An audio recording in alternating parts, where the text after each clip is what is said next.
हाँ तो स्टूडेंट्स, मैं आपको याद दिला दूँ, बीकॉम फाइनल ईयर की आपकी क्लासेस चल रही है और ईएफएम का सेकंड पेपर आप पढ़ रहे हैं इस वक्त, business bursting.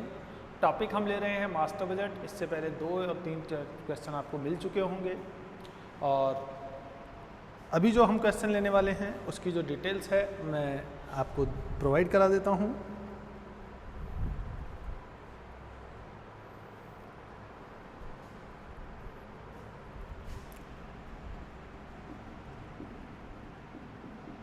Production cost for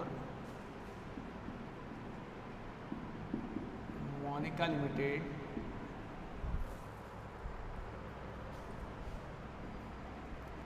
for a year as follows.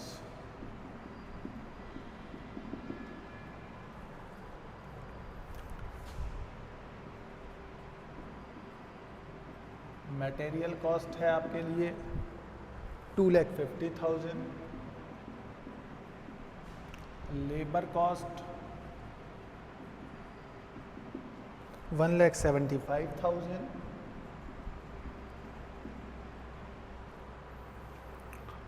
Production overhead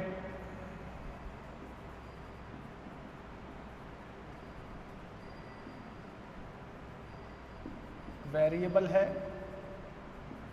और फिक्स एक्सपेंसेस है। तो वेरिएबल आपके पास है 75,000 और 55,000 फिक्स एक्सपेंसेस है।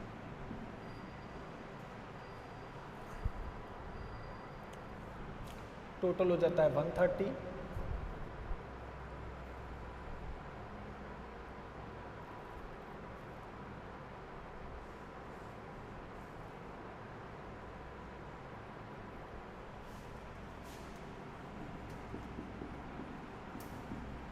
Following changes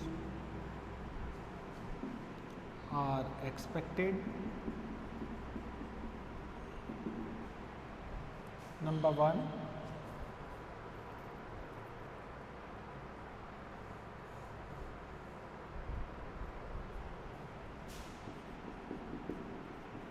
direct labor hour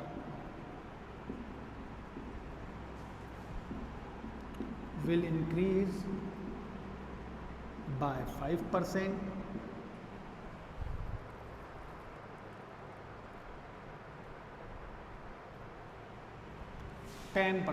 Sorry, and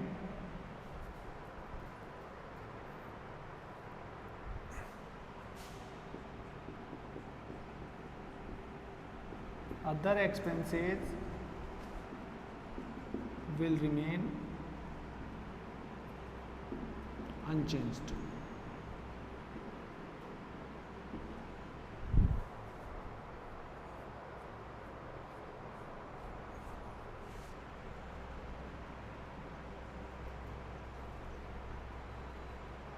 Other expenses will remain unchanged.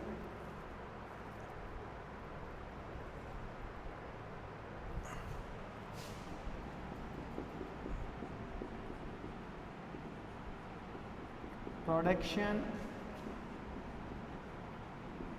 efficiency will decrease by 5%.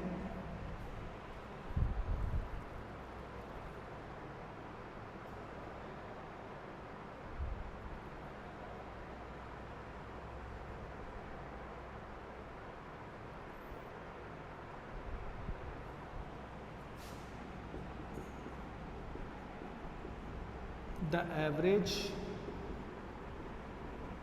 labor rate the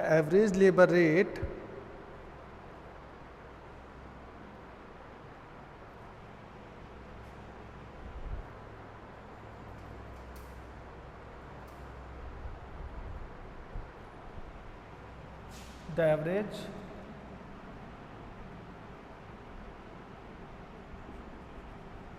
rate of direct labor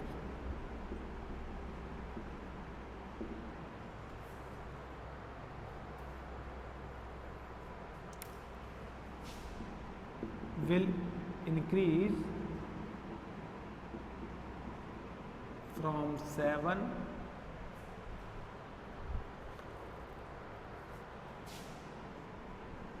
per hour to 10 rupees per hour.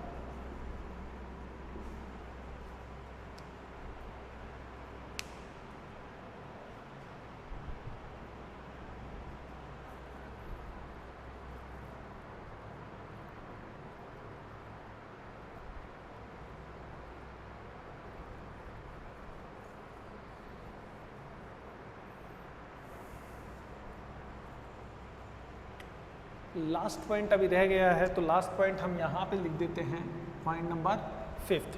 First point third, second point third, fourth, ये point हमने यहाँ पे लिख दिए हैं। बाकी का जो 5th पॉइंट है वो मैं ऊपर लिख देता हूँ। तो 5th पॉइंट जो है मेन पॉइंट है क्वेश्चन का, the rate of direct material, the rate of direct material, the rate of direct material will increase from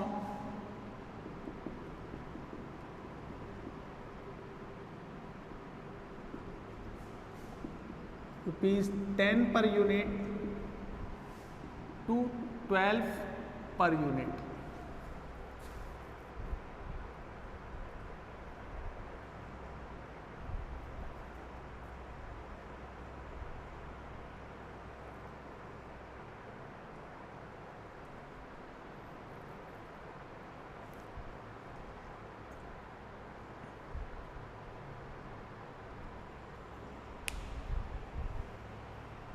तो क्वेश्चन आपके सामने है, एक बार क्वेश्चन को हम और रीड कर लेते हैं जिससे कि क्वेश्चन को और अच्छे से एक्सप्लेन किया जा सके और क्वेश्चन को सॉल्व किया जा सके। तो देखिए, प्रोडक्शन कॉस्ट हमारे सामने गिवन है और आपको कहा गया है यू आर टू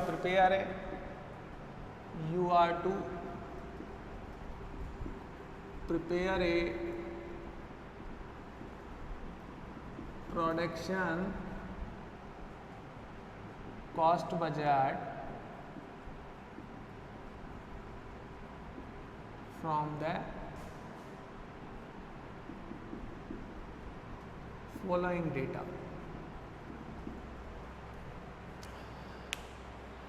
तो ये आपको production cost for Manika limited given है, आपको मटेरियल आपको गिवन है, लेबर गिवन है, प्रोडक्शन ओवरहेड आपको गिवन है। क्वेश्चन में एडिशनल इन्फॉर्मेशन जो आपको गिवन है उसमें आपको फर्स्ट पॉइंट गिवन है, direct labour hour will increased by 10% and other expenses will remain unchanged. Production efficiency जो लेबर आवर्स है वो 10% इंक्रीज होंगे लेबर आवर्स, अदर एक्सपेंसेस वो अनचेंज रहेंगे। प्रोडक्शन एफिशिएंसी जो है वो डिक्रीज होगी 5% और average rate of direct labour hour will increase ₹7 per hour to ₹10 per hour. यानी कि अभी जो लेबर आवर चार्ज है, यहाँ पे लेबर आवर आप देख सकते हैं 7 रुपीज़ पर आवर की रेट से चार्ज है। यानी कि आप अगर पता करना चाहें तो इजीली पता कर सकते हैं कितने आवर आपने काम किया है, 1,75,000 यहाँ पे आपने लेबर कॉस्ट पे की है, कितने रुपए की रेट से, 7 रुपए की रेट से। तो आप डिवाइडेड बाय 7 करके इजीली कैलकुलेट कर सकते हैं कि आपने कितने आवर्स काम किया है। तो यहाँ पे आपको मालूम चलेगा 25,000 लेबर आवर आपने काम किया है। अब 25,000 जो आवर आपने काम किया है, यहाँ पे आपने रेट पहले पे की थी 7 रुपीज़, लेकिन अब जब आप पे करेंगे तो 10 रुपीज़ पर आवर की आप 10 रुपीज़ पर आवर की रेट से आप पे करेंगे। इसी तरह अगर आप मटेरियल देखना चाहें तो मटेरियल की जो आपने कॉस्ट पे की थी, ऊपर लिखा हुआ है the rate of direct material will increase from ₹10 per unit to 12 per unit. यानी कि आपने जो अभी पे किया हुआ है, करंट ईयर की जो कॉस्ट दी हुई है, ये आपको 10 रुपीज़ पर यूनिट की रेट से गिवन है, लेकिन आगे जो आप पे करेंगे वो 10 की जगह 12 रुपीज़ पर यूनिट की रेट से पे करेंगे। तो यहाँ पे आप कॉस्ट फिर से यूनिट पता कर सकते हैं, 2,50,000 ये जो कॉस्ट है मटेरियल की कॉस्ट में आप डिवाइड कीजिए 10 रुपीज़ का, तो इसका मतलब आपने 25,000 यूनिट के लिए पे किया है। तो इसका मतलब आप यूनिट कैलकुलेट कर सकते हैं, 25,000 यूनिट आपने कैलकुलेट कर लिया है। ये जो एक्सपेंसेस है 25,000 यूनिट का है। अब जब आपने कैलकुलेट कर लिया कि ये जो एक्सपेंसेस है 25,000 यूनिट का है, आगे हम देख लेते हैं कि इसका जो बजट तैयार किया जाएगा वो किस तरीके से तैयार किया जाएगा।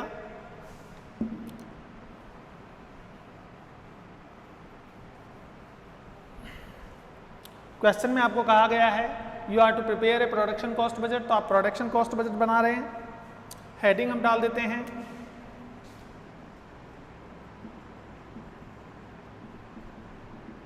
Production cost budget of Monika limited.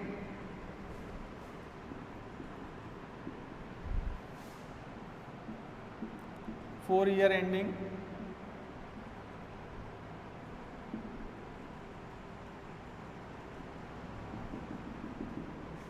जो भी आपकी ईयर एंडिंग है। और ये जो बजट था 25,000 यूनिट के लिए था। और अब हम देखते हैं कि हम जो बजट बनाएंगे उसकी डिटेल क्या है। ये पर्टिकुलर ये अमाउंट,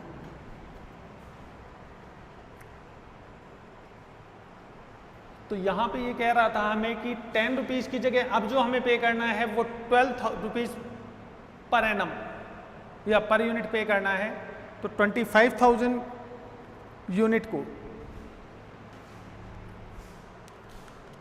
आप देखें मटेरियल कॉस्ट तो हमने पहले की थी 25,000 यूनिट के लिए 10 रुपीज़ की रेट से, अब 12 रुपीज़ की रेट से करेंगे। तो 25,000 इंटू 12 ये आपका हो जाता है 30,000। और यूनिट हमारी हो जाती है, आपने अभी यूनिट कैलकुलेट नहीं की है, तो यूनिट अगर आप कैलकुलेट करें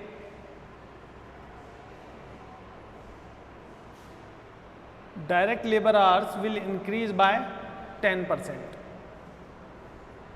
तो लेबर आवर्स आपके पास 25,000 थे, प्लस करेंगे आप 10%, तो यहाँ पे 27,500 आपके लेबर आवर्स हो जाते हैं। Labour hours sorry labour cost, ये आ जाती है आपकी मटेरियल कॉस्ट।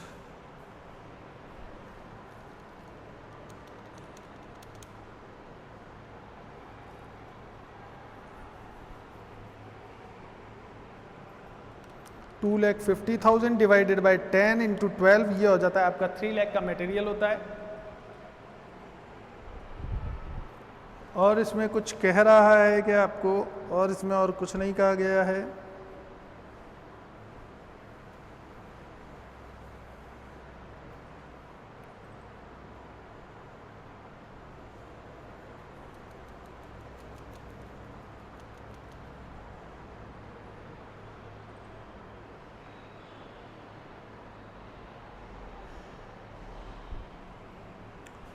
लेकिन यहाँ पे अगर आप गौर से देखें तो देखिए यहाँ पे ये कह रहा है direct labour hours will increase by 10%।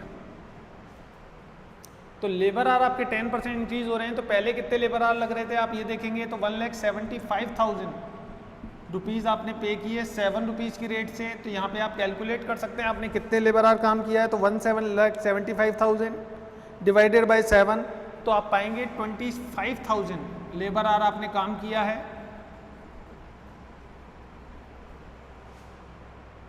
इतने घंटे आपने काम किया था लास्ट ईयर। लेकिन ये कह रहा है 10% इंक्रीज होंगे, तो 10% इंक्रीज करेंगे मतलब 2,500 इंक्रीज हो जाएगा लेबर आवर, और टोटल लेबर आवर आपके हो जाएंगे 27,500 आवर। तो यहाँ पे काम करने के घंटे इंक्रीज हो रहे हैं, इसका मतलब आपका प्रोडक्शन भी इंक्रीज हो रहा है 10%। तो आपका जो प्रोडक्शन है 25,000 यूनिट्स की जगह 10% इंक्रीज हो जाएगा। और प्रोडक्शन यूनिट जो है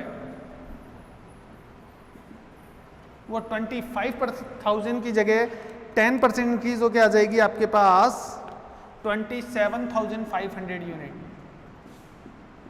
तो इतनी यूनिट आप प्रोड्यूस करेंगे। 27,500 यूनिट के लिए जो मटेरियल चार्जेज है आप पहले ले रहे थे 10 रुपीज़, अब आप लेंगे 12 रुपीज़। तो 12 रुपीज़ की रेट से आपका जो चार्जेज आएगा वो आएगा 3,30,000। अब बात करें हम लेबर चार्जेज की, तो लेबर चार्जेज आपने 1,70,000 पे किया था 7 रुपीज़ की रेट से 25,000 आर के लिए। 10% लेबर चार्जेज इंक्रीज हो गए लेबर आवर्स, तो आपने टोटल काम किया 27,500 आवर्स। अब यहाँ पे आपको पे करना है, पहले आपने पे किया था 7 रुपीज़ की रेट से, लेकिन अब आपको पे करना है 10 रुपीज़ की रेट से। तो 27,500 hours multiply by ₹10 per hour, तो आपके पास 2,75,000 की कॉस्ट आ जाती है। यहां पे लेकिन एक लाइन लिखी हुई है, क्या लिखा हुआ है? Production efficiency will decrease by 5%। तो मैं आपको बता दूं, प्रोडक्शन एफिशिएंसी डिक्रीज हुई है मतलब आपका जो एक्सपेंसेस कॉस्ट है वो इंक्रीज हो जाएगी। तो प्रोडक्शन एफिशिएंसी जो है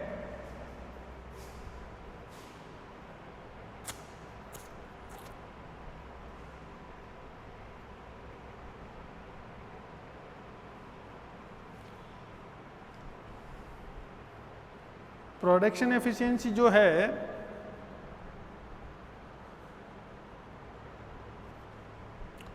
वो आपकी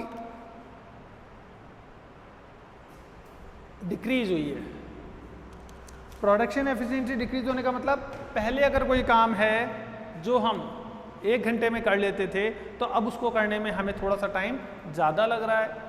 वो किसी भी रीज़न से हो सकता है आपके जो हेल्थ प्रॉब्लम हो, आपको पहले आप स्वस्थ थे, काम थोड़ा सा जल्दी कर लेते थे, अब आपको काम करने में थोड़ा सा टाइम लग रहा है। उसका रीज़न हो सकता है आपकी जो हेल्थ है वो हो सकता है सही नहीं हो, इस वजह से आपको टाइम ज़्यादा लग रहा हो। या ऐसा भी हो सकता है कि पहले आप यंग थे और अब आपकी एज ज़्यादा हो गई है, आप 50 प्लस हो गए हैं, इस वजह से आप काम को उस तरीके से नहीं कर पा रहे हैं या उस एफिशिएंसी के साथ नहीं कर पा रहे हैं जिस तरीके से आप पहले कर लेते थे। तो पहले आप थोड़ा सा काम जल्दी कर लेते थे, अब आपको उस काम को करने में थोड़ा सा टाइम ज़्यादा लग रहा है। तो इस वजह से जो आपकी एफिशिएंसी है वो डिक्रीज हो गई है। तो यहाँ पे जो आपका कॉस्ट है वो आपकी थोड़ी सी ज़्यादा आएगी। अब इसको आप कैसे निकालेंगे? तो देखिए, आपने जो 2,70,000 पे किया है,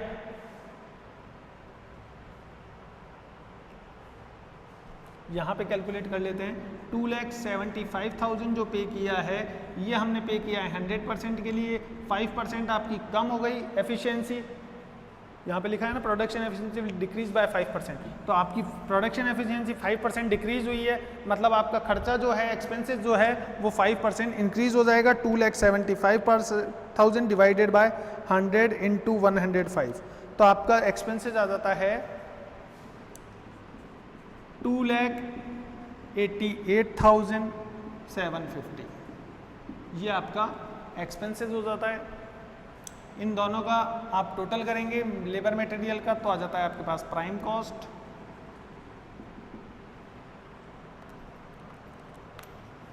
$6,18,750। इसमें आप ऐड कर दीजिए वेरिएबल कॉस्ट या वेरिएबल ओवरहेड। तो वेरिएबल ओवरहेड आप देखेंगे हमारे पास थे 75,000, ये थे 25,000 यूनिट के लिए, लेकिन इस बार जो यूनिट बना रहे हैं हम 27,500 यूनिट बना रहे हैं। तो 75 डिवाइडेड बाय 25,000 इंटू 27,500, तो ये आपकी लेबर कॉस्ट आ जाती है 82,500।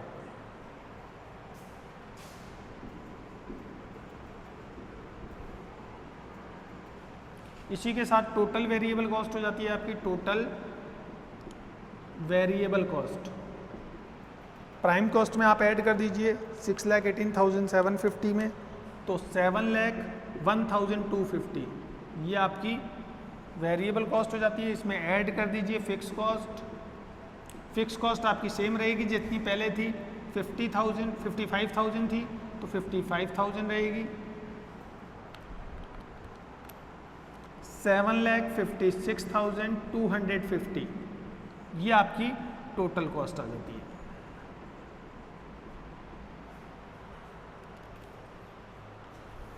तो इस तरीके से आप कैलकुलेट कर सकते हैं प्रोडक्शन कॉस्ट बजट, और टोटल कॉस्ट को आप इस तरीके से कैलकुलेट किया जा सकता है। उम्मीद करता हूँ इस क्वेश्चन को सॉल्व होने से आपकी काफ़ी सारी प्रॉब्लम्स जो इस चैप्टर में थी वो सॉल्व हो गई होंगी। फिर मिलते हैं जल्दी एक नए क्वेश्चन के साथ, एक नई प्रॉब्लम के साथ। सी यू लेटर।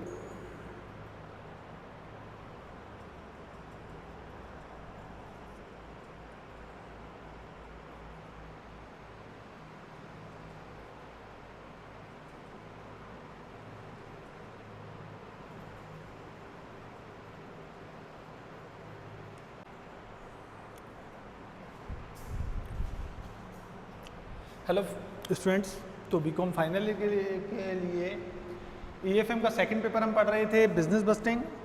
टॉपिक हमारा है मास्टर बजट। क्वेश्चन की जो डिटेल्स है मैं आपके सामने रख रहा हूँ। प्रोडक्ट है आपके पास ए और सेकंड प्रोडक्ट है आपके पास बी।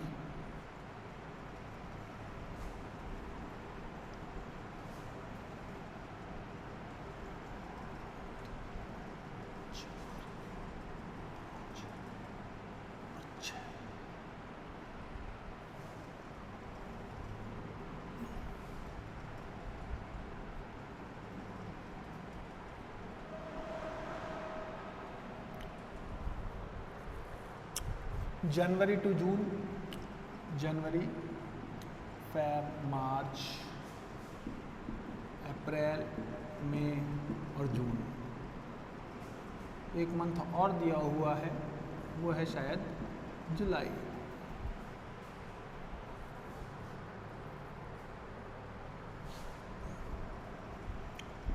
$500, $600, $800, $1,000, $1,200,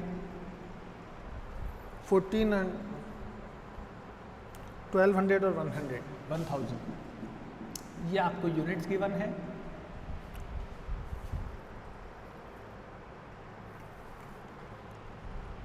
अगर प्रोडक्ट बी के लिए देखें 1400, 1400, 1200,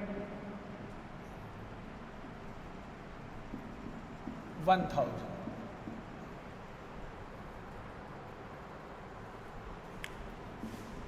$800, $800 और $900 ये आपको यूनिट्स गिवन है प्रोडक्ट बी के लिए।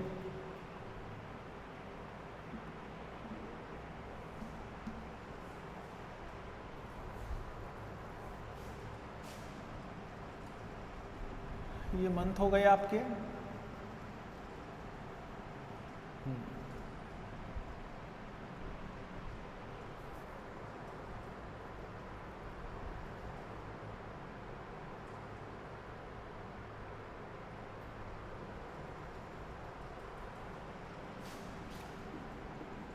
Unit sold in first 7 months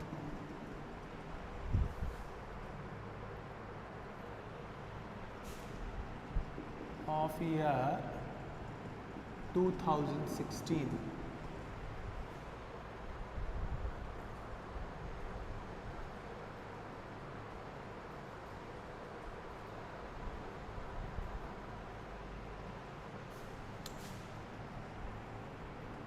estimated unit है, estimated units sold in first 7 months of year 2016।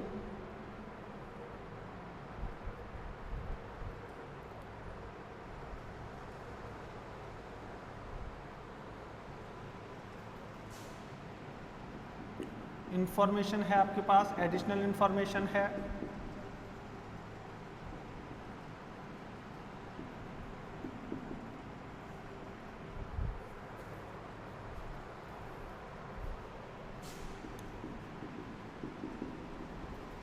finished units equal to half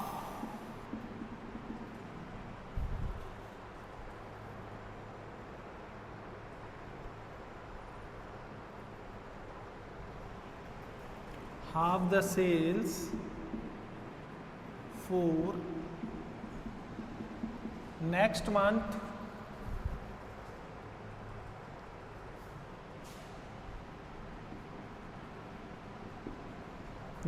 month will be in stock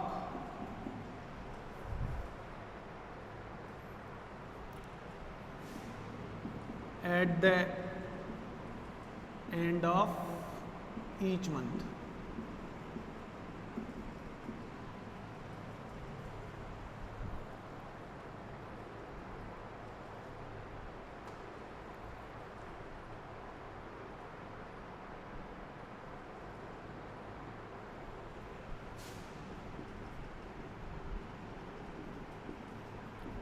Budgeted production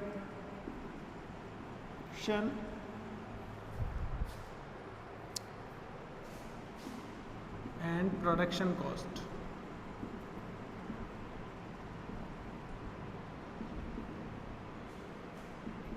are as follows.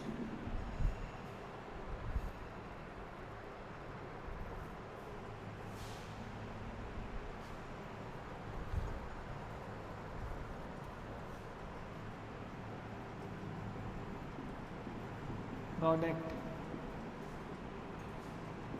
A product, B product, units हो जाती है आपकी 11,000 और 12,000।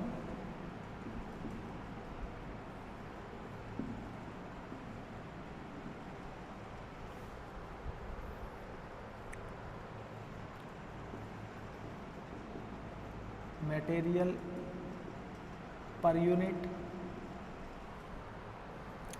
Labour cost per unit, labour per unit, ये rupees में है, ये unit है।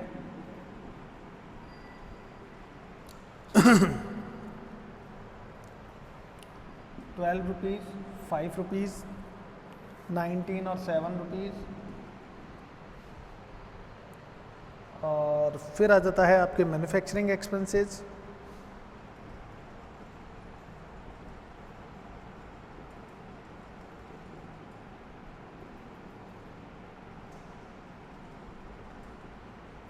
चार्जेज हो जाता है आपका 33,000 और 48,000।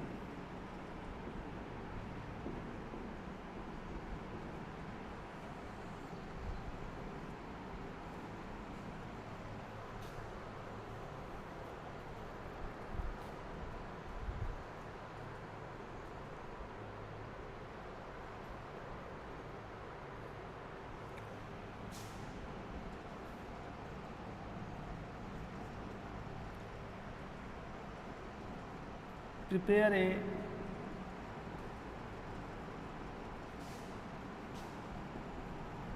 production cost budget for first 6 months।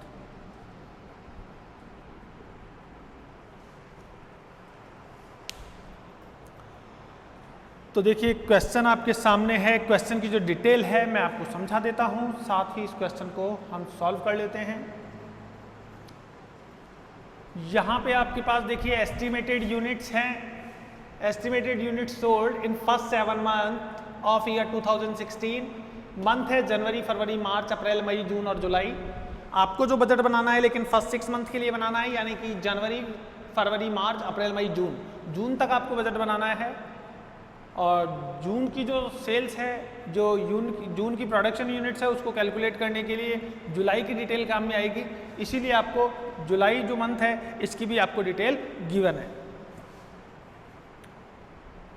दो प्रोडक्ट हैं आपके पास, प्रोडक्ट ए और प्रोडक्ट बी, दोनों प्रोडक्ट के लिए आपको बजट तैयार करना है। आगे जो इन्फॉर्मेशन आपको गिवन है उसमें finished unit equal to half the sales for next month will be in stock, यानी कि नेक्स्ट मंथ की जो हाफ यूनिट है वो हम पहले से ही तैयार करके रखते हैं हर महीने के अंत में, यानी कि नेक्स्ट मंथ आपको जितनी यूनिट सेल करनी है उसका आधा स्टॉक आप पहले से ही तैयार करके रखते हैं। यानी कि अगर आपको मान लीजिए जुलाई में 5000 यूनिट सेल करनी है, ऐसा माना जाता है, मान लिया हमने कि 5000 यूनिट हमें जुलाई में सेल करनी है, तो हम आधा स्टॉक यानी कि 2500 यूनिट जून में ही तैयार करके रख लेते हैं। ऐसा हमें मान के चलना है इस क्वेश्चन में। Budgeted production and production cost are as follows, जो बजटेड प्रोडक्शन है और उसकी जो कॉस्ट है वो आपको गिवन है। 11,000 यूनिट के लिए आपकी जो कॉस्ट है वो ये है 12 रुपीज़ पर यूनिट और लेबर कॉस्ट है 5 rupees per unit. Product B के लिए 19 रुपीज़ आपकी मटेरियल कॉस्ट पर यूनिट हो जाती है, 7 रुपीज़ आपकी लेबर कॉस्ट पर यूनिट हो जाती है। मैन्युफैक्चरिंग चार्जेज 33,000 और 48,000 है। तो क्वेश्चन की डिटेल आपके सामने हो गई है। अब इस क्वेश्चन को किस तरीके से सॉल्व करना है ये हम देख लेते हैं। तो सबसे पहले हेडिंग डाल देते हैं,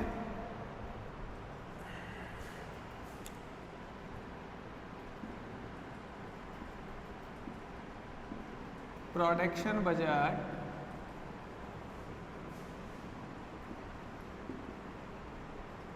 ऑफ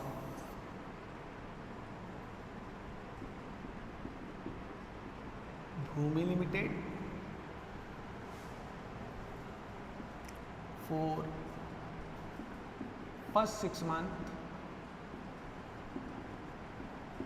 ऑफ ईयर 2016। तो देखिए 2016 के लिए बजट तैयार कर रहे हैं, तो हमने 2016 के लिए जो मंथ है वो लिख दिए। और अब हम यहाँ पे बजट तैयार कर रहे हैं, तो ये है एडिशनल इन्फॉर्मेशन, ये काम आएगी क्या या इसे हटा दें, क्योंकि अपने को जगह चाहिए होगी, थोड़ा सा स्पेस ज़्यादा चाहिए होगा, क्योंकि 6 कॉलम अभी आपको बनाने हैं। तो यहाँ पे हम 6 कॉलम बना लेते हैं हमारे। ये अपना जनवरी, फरवरी, मार्च, अप्रैल, मई, जून, लास्ट में टोटल। उम्मीद करता हूँ आपको दिख रहा होगा।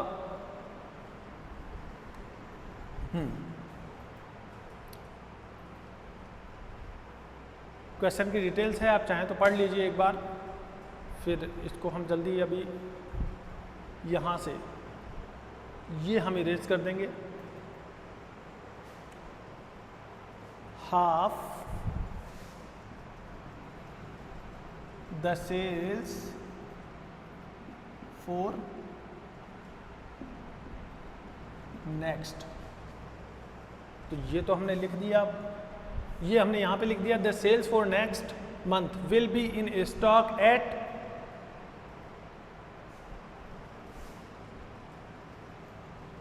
the end of each month, at the end of each month। सही।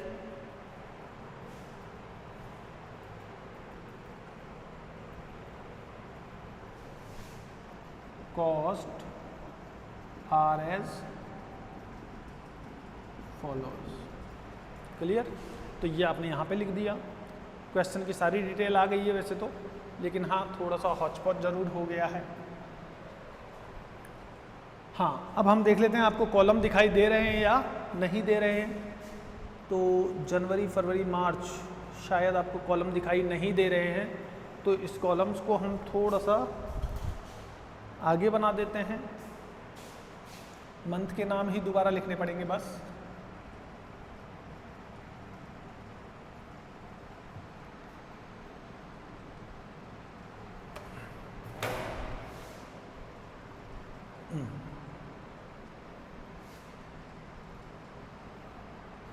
तो ये आपका जनवरी, फरवरी, मार्च, अप्रैल, मई, जून, जुलाई।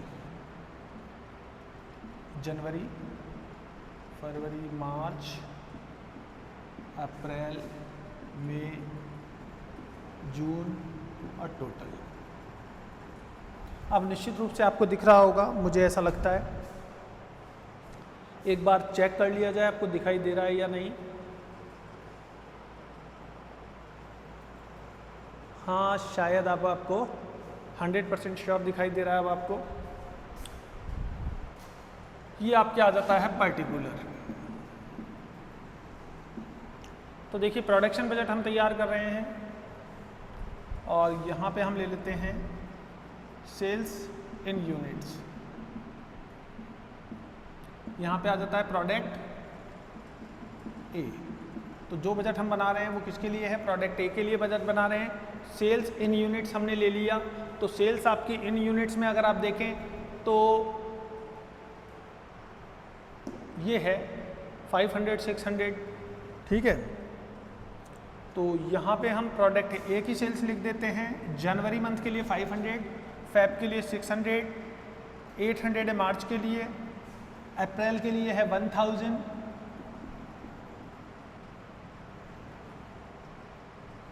मई के लिए 1200, जून के लिए है 1200। ऐड करें क्लोजिंग स्टॉक इन यूनिट्स।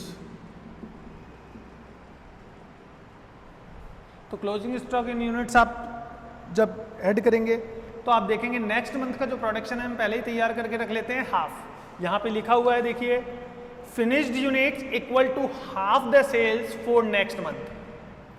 तो हाफ है और किसका है? नेक्स्ट मंथ का।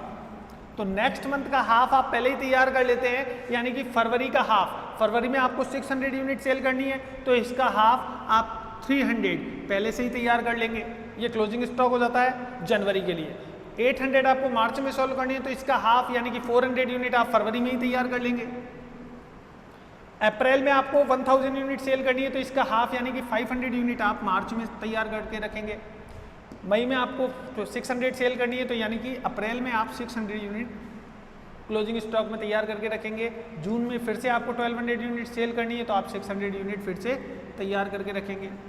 और जुलाई में आपको कितनी यूनिट सेल करनी है? 1000। तो जुलाई का हाफ 500 यूनिट आप जून में तैयार करके रख लेंगे। तो इस तरीके से आप टोटल यूनिट कितना तैयार करेंगे वो हम देख लेते हैं। तो टोटल यूनिट्स आपकी आ जाती है 500 तो आपको जनवरी में सेल करनी है और 300 आप फरवरी का माल तैयार करके रखेंगे तो टोटल यूनिट आपकी हो जाती है 800। ये 1000 हो जाती है, ये हो जाती है 1300 यूनिट्स, यहाँ पे हो जाती है 1600 यूनिट, यहाँ पे हो जाती है 1800 यूनिट और यहाँ पे हो जाती है 1700 यूनिट्स। अब लेस कर दीजिए आप ओपनिंग स्टॉक जो आपने पहले से तैयार करके रखी हुई है भैया इन यूनिट्स। तो आप देखेंगे आपने कितनी यूनिट पहले से तैयार करके रखी हुई है। तो देखिए करंट ईयर का जो क्लोजिंग स्टॉक होता है, करंट ईयर का क्लोजिंग नेक्स्ट मंथ के लिए क्या होता है? Opening stock. तो करंट ईयर का जो सेल्स है वो आपके लिए करंट ईयर के क्लोजिंग स्टॉक नेक्स्ट ईयर के लिए आपका ओपनिंग स्टॉक होता है। तो आपने देखिए करंट ईयर में क्लोजिंग स्टॉक कितना तैयार किया है? तो करंट ईयर का क्लोजिंग स्टॉक है आपका 300। तो नेक्स्ट ईयर के लिए क्या हो जाएगा? Opening stock. यानी कि आपको टोटल 1000 यूनिट की रिक्वायरमेंट है, 600 आपको सेल करनी है, 400 आपको नेक्स्ट ईयर के लिए बना के रखनी है। तो टोटल आपको 1000 यूनिट बनानी थी, जिसमें से आपने ओपनिंग स्टॉक पहले से कितना तैयार कर रखा है। तो क्लोजिंग स्टॉक जो है जनवरी का वो फरवरी के लिए क्या होगा? ओपनिंग स्टॉक हो जाएगा। तो जनवरी का क्लोजिंग हम फरवरी के लिए ओपनिंग स्टॉक कर देते हैं। फरवरी का जो क्लोजिंग है वो मार्च के लिए ओपनिंग स्टॉक हो जाएगा और मार्च का जो क्लोजिंग स्टॉक है वो अप्रैल के लिए ओपनिंग स्टॉक हो जाता है 500 यूनिट। यानी कि इतनी यूनिट आपने से पहले से तैयार करके रखी हुई है।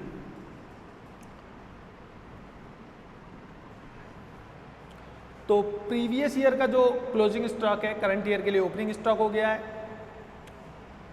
अब यहाँ पे आप एक खास बात देखें तो जो सेल्स है उसका 50% ही आपका ओपनिंग स्टॉक है। अगर आप ध्यान दें तो जैसे यहाँ पे सेल्स मार्च की देखिए 800 है, तो इसका 50% ओपनिंग स्टॉक है। तो यहाँ पे हमें दिसंबर का तो मालूम नहीं है कि दिसंबर में हमारे पास क्लोजिंग स्टॉक क्या था, लेकिन मैं आपको बता दूं कि जनवरी का जो स्टॉक आपको सेल करना है वो आपने दिसंबर में उसका 50% तैयार करके रखा होगा, यानी कि 250 यूनिट आपने पहले से ही दिसंबर में बना के रखे होंगे। तो दिसंबर का जो क्लोजिंग स्टॉक है वो ओपनिंग स्टॉक होगा जनवरी के लिए। या आप ये भी कह सकते हैं कि सेल्स का 50% ओपनिंग स्टॉक होगा, तो 250 यूनिट आपके लिए ओपनिंग स्टॉक होगा जनवरी की सेल्स का। ओपनिंग स्टॉक आपको लेस करना है तो ये आपके पास प्रोडक्शन यूनिट आ जाएगी।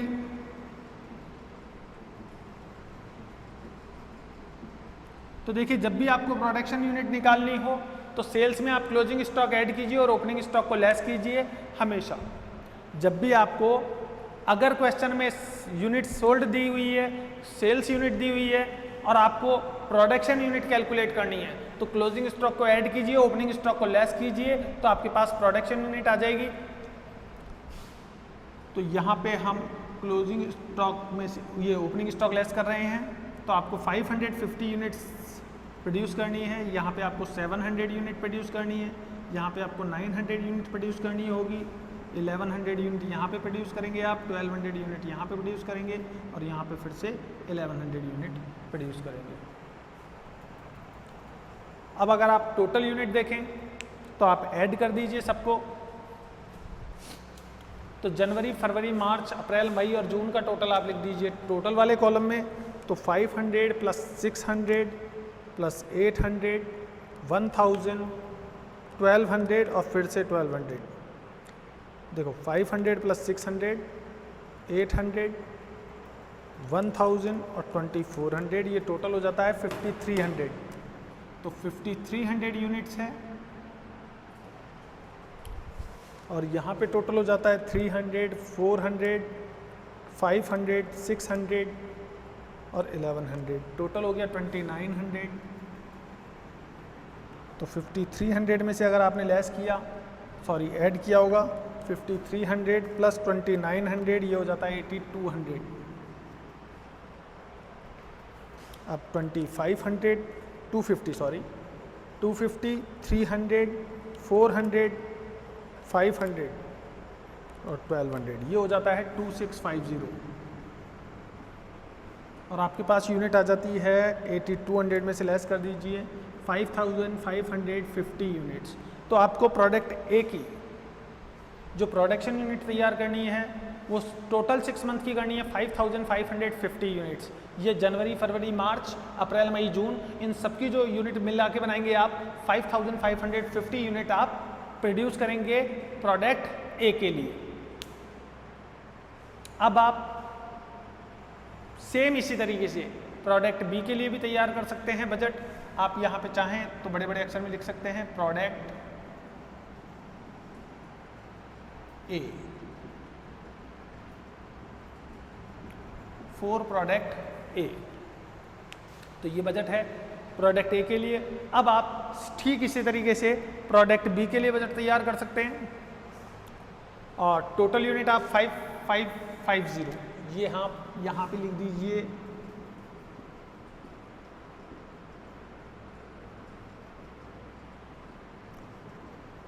Unit produce for a 5550 budgeted units, ये बजटेड है।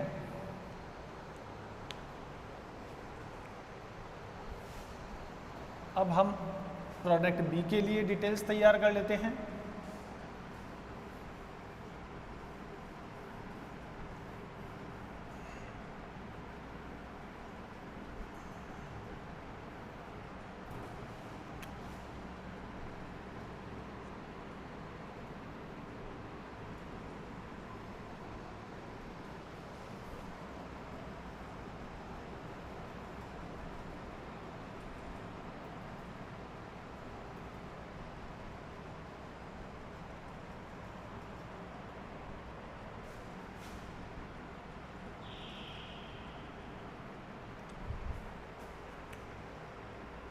तो देखिए डिटेल्स यही रहेगी प्रोडक्ट ए की जगह आप लिख दीजिए प्रोडक्ट बी, यहाँ पे भी आप कर दीजिए for product B. Sales unit अगर हम देखें प्रोडक्ट बी के लिए तो 1400 है जनवरी की, फिर 1400 है, 1200, 1000, 800, फिर से 800 और फिर 900 है जुलाई की, वो लेनी नहीं है हमें। क्लोजिंग स्टॉक देखें तो सेम वही है कि नेक्स्ट मंथ का जो हाफ है, नेक्स्ट मंथ यानी कि फरवरी का हाफ हम जनवरी में तैयार करते हैं, मार्च का हाफ फरवरी में तैयार करेंगे और अप्रैल का जो हाफ यूनिट होगा यानी कि 50% यूनिट हम तैयार करके रखेंगे अप्रैल की मार्च में। तो फरवरी में देखिए यहाँ पे 1400 सेल करनी है आपको, तो क्लोजिंग स्टॉक आपने 700 रखा होगा, 1200 का हाफ रखा होगा 600, 1000 का हाफ आपने 1500 क्लोजिंग स्टॉक तैयार किया होगा मार्च में, 800 का 50% 400, यहाँ पे फिर से 400 हो जाता है। और जुलाई 900 तैयार करना है तो आप जून में तैयार करेंगे इसका 50% यानी कि 450 यूनिट्स। आप यूनिट सोल्ड और क्लोजिंग स्टॉक इन दोनों को आप ऐड कर दीजिए तो आपके पास टोटल यूनिट्स आ जाती है 2100 जनवरी मंथ के लिए, फिर 2000 यूनिट आ जाती है फरवरी के लिए, 1700 मार्च, 1400 अप्रैल, 1200 मई और 1250 आपके लिए जून के लिए। ओपनिंग स्टॉक देखें तो जनवरी का जो क्लोजिंग स्टॉक है फरवरी के लिए ओपनिंग स्टॉक होगा, फरवरी का क्लोजिंग स्टॉक मार्च के लिए ओपनिंग स्टॉक होगा। तो यहाँ पे ओपनिंग स्टॉक आपके पास आ जाता है 700, 600, 500 आपका जो क्लोजिंग स्टॉक है मार्च का, अप्रैल के लिए हो जाएगा ओपनिंग स्टॉक, अप्रैल का क्लोजिंग मई के लिए ओपनिंग और मई का जो क्लोजिंग है वो जून के लिए ओपनिंग स्टॉक हो जाता है। तो ये आपको ध्यान में रखना पड़ेगा कि करंट ईयर का जो क्लोजिंग होता है नेक्स्ट मंथ के लिए क्या होगा, ओपनिंग स्टॉक होगा। और अब आप देख सकते हैं कि फरवरी का जो सेल्स है उसका 50% ओपनिंग स्टॉक हो रहा है, मार्च का जो सेल्स है उसका 50% ओपनिंग स्टॉक हो रहा है, अप्रैल का जो सेल्स है उसका 50% ओपनिंग स्टॉक हो रहा है। तो जनवरी में भी ऐसा ही हुआ होगा कि जनवरी की जो सेल्स है उसका 50% यहाँ पे ओपनिंग स्टॉक रहा होगा 700। तो अब आप क्लोजिंग स्टॉक लेस कर दीजिए, क्लोजिंग स्टॉक लेस करेंगे तो हमारे पास प्रोडक्शन यूनिट्स आ जाएंगी, ये हो जाती है 1400, 2000 में से आप 700 लेस करेंगे तो ये आ जाएगी 1300, 1100, 900, 800 और 850। क्लियर?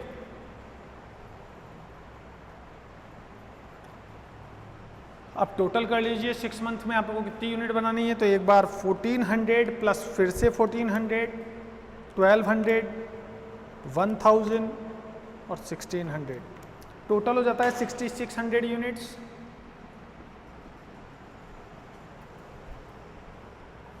$700, 600, 900 और 950, ये आपने टोटल ले लिया 3150। टोटल आपके पास हो गया है 9750। अब आप 1400 ये हो जाता है, 1100 और 800, टोटल हो जाता है 3300।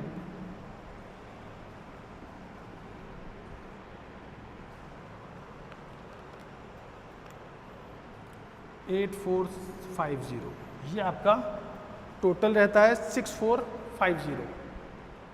तो 9750 में से अगर आप लेस कर देंगे 9750 में से आप 3300 लेस कर दीजिए तो 6450 यूनिट्स आपको तैयार करनी है प्रोडक्ट बी के लिए। एक बार फिर से टोटल करके देख लीजिए आप, 700 प्लस 700 और 1100 और फिर 800, तो ये हो जाता है 3300। और 1400, 1200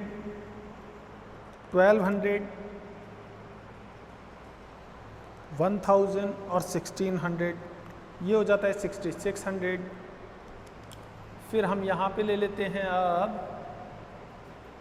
1300 प्लस 900 और प्लस 950, ये हो जाता है 3150।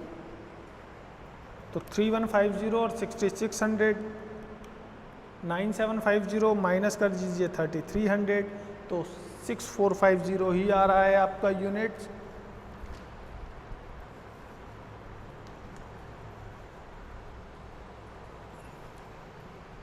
तो देखिए कहीं ना कहीं तो आपने निश्चित रूप से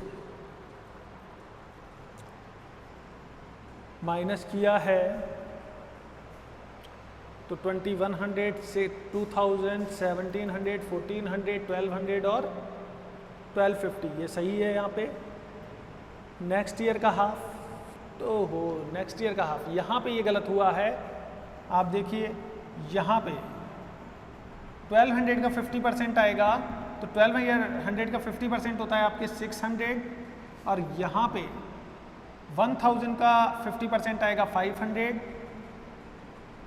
यहाँ पे 800 का 50% हो जाता है 400, 800 का 50% फिर से 400। हम यहाँ पे क्लोजिंग स्टॉक थोड़ी निकाल रहे हैं, बल्कि ओपनिंग स्टॉक निकाल रहे हैं। ये लीजिए, तो देखो नेक्स्ट मंथ का हाफ, तो नेक्स्ट मंथ का हाफ, फिर नेक्स्ट मंथ का हाफ, नेक्स्ट मंथ का हाफ, नेक्स्ट मंथ का हाफ और नेक्स्ट मंथ का हाफ, और यहाँ पे आ गया इसका नेक्स्ट मंथ का हाफ, बिल्कुल सही है। तो 2100, 2000, 1700, 1400, 1200 और 1250, कहीं कोई डाउट नहीं है इसमें, यस बिल्कुल करेक्ट है। अब ओपनिंग स्टॉक की बात करें तो क्लोजिंग स्टॉक जो है, जनवरी का क्लोजिंग स्टॉक फरवरी के लिए होगा ओपनिंग स्टॉक 700, ठीक है। फरवरी का जो क्लोजिंग है मार्च के लिए होगा ओपनिंग, ठीक, बिल्कुल ठीक। और यहाँ पे ये 700 कैसे आ गया? तो देखो जनवरी का जो 50% है वो हमने कब तैयार किया होगा? हमने तैयार किया होगा दिसंबर में, तो दिसंबर का जो क्लोजिंग है वो अब ओपनिंग स्टॉक हो जाएगा। तो यहाँ पे ये 50% आएगा किसका? जनवरी का ही। तो 700 गया तो निश्चित रूप से 1400 ही बचेगा, और यहाँ पे 2000 में से 1400 गया तो 1300 बचेगा, बिल्कुल सही है।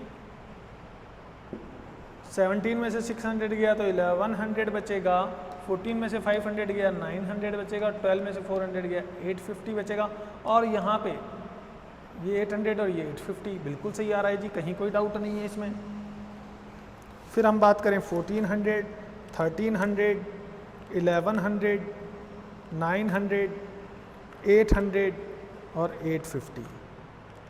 अरे यार 1400, 1300, फिर 1100, 900, 800 और 850, तो ये जो टोटल आ रहा है ये आ रहा है 6350। अब ये 6350 आ रहा है तो ये ऐसे क्यों नहीं आ रहा 6350? बात ये है, ऐसे भी तो सेम ही आना चाहिए। हाँ, लेकिन इसके पेट में दर्द हो रहा है। तो ये 3300 आप कहाँ से लिखे थे? 700 प्लस 700, फिर 600, फिर 500 और फिर 800, 3300 बिल्कुल सही है। 2100, 2000, 1700, 1400, 1200 और 1250, 9650 आ रहा है ये टोटल। लेकिन ये 960 आ रहा है तो कैसे आ रहा है? बात यही तो है कि 700 प्लस 600 प्लस 500, 400 और 400 और 450, 3050 आ रहा है ये। देखें आप फिर से चेक कर लो आप, 700, 600, 500, 400, 400 और 450।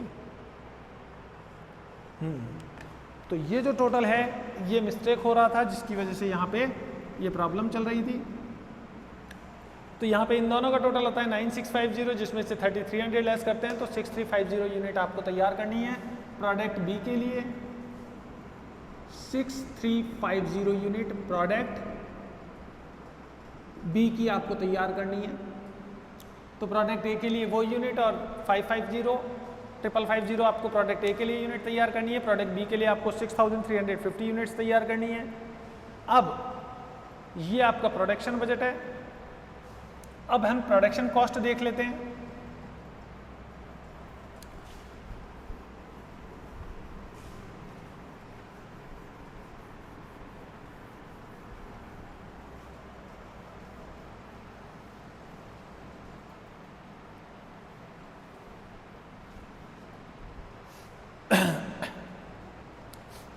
तो देखिए, अब आप प्रोडक्शन कॉस्ट तैयार करेंगे तो हेडिंग डाल देते हैं आप, production cost budget of Bhumi limited for first 6 month of year 2016। ये आपके हो जाता है प्रोडक्ट ए और ये हो जाता है आपके प्रोडक्ट बी। प्रोडक्ट ए,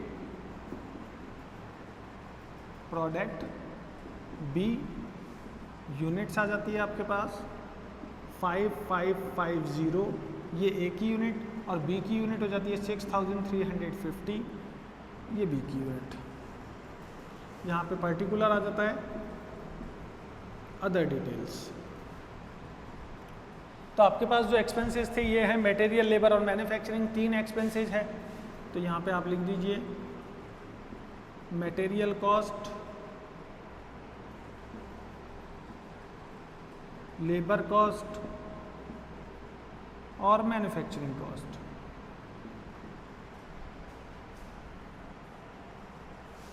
पर यूनिट कॉस्ट आपको दे ही रखी है।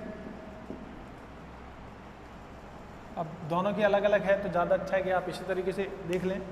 तो देखिए 12 रुपये है आपकी एक यूनिट की कॉस्ट, तो आप 5550 से मल्टीप्लाई कर दीजिए यहाँ पे। तो 5550 इंटू 12, ये आपकी कॉस्ट हो जाती है 66,600। तो 66,600 आपकी कॉस्ट हो जाएगी ए के लिए। लेबर कॉस्ट देखिए 5 रुपीज़ है, तो 5 रुपीज़ को मल्टीप्लाई कर दीजिए 5550 से। तो 5 रुपीज़ को 5550 से आप मल्टीप्लाई कर देंगे तो एक ही कॉस्ट आ जाती है 27,750। और 33,000 आपको मैन्युफैक्चरिंग कॉस्ट दे रखी है 11,000 यूनिट की। ये 11,000 यूनिट के लिए 33,000, और आप अभी बना रहे हैं 5550, इतनी यूनिट बना रहे हैं। तो एक यूनिट की आपको इसकी कॉस्ट पड़ेगी 33,000 डिवाइडेड बाई 11,000 मल्टीप्लाई बाय 5550, ये कॉस्ट हो जाती है 16,650।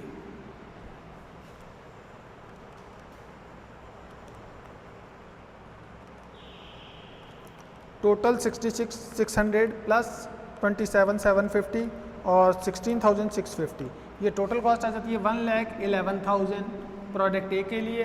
ठीक इसी प्रकार आप कैलकुलेट करेंगे प्रोडक्ट बी के लिए। तो प्रोडक्ट बी की जो कॉस्ट हो जाती है वो हो जाती है 19 रुपीज़, 7 रुपीज़ और 48,000। तो देखिए 19 रुपीज़ को आप मल्टीप्लाई कर दीजिए 6350 यूनिट से, तो 1,20,650, ये आपकी कॉस्ट आ जाती है प्रोडक्ट बी की मटेरियल कॉस्ट। और 7 रुपीज़ आपकी कॉस्ट है लेबर, इसको मल्टीप्लाई कर दीजिए आप 6350 से, यानी कि 44,450, ये आपकी लेबर कॉस्ट हो जाती है प्रोडक्ट बी के लिए। और जब आप मैन्युफैक्चरिंग कॉस्ट निकालेंगे तो 48,000 है 12,000 यूनिट के लिए। 6,350 यूनिट्स की कॉस्ट हो जाती है manufacturing cost, 48,000 divided by 12,000 multiply by 6350, 25,400 rupees. Total कर दीजिए आप,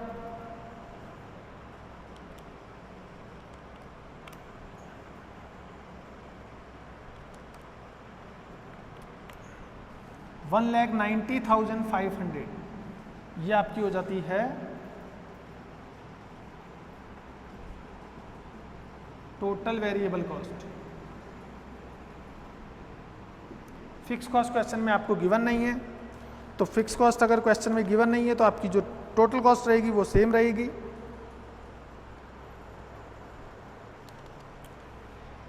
तो फर्स्ट 6 मंथ का जो बजट है वो आप देख चुके हैं किस तरीके से तैयार किया है आपने प्रोडक्ट ए के लिए और प्रोडक्ट बी के लिए। तो पहले आप प्रोडक्शन बजट तैयार करेंगे, फिर प्रोडक्शन कॉस्ट बजट तैयार करेंगे 6 मंथ के लिए, और इसी तरीके से आप अदर क्वेश्चन सॉल्व करेंगे इस चैप्टर के।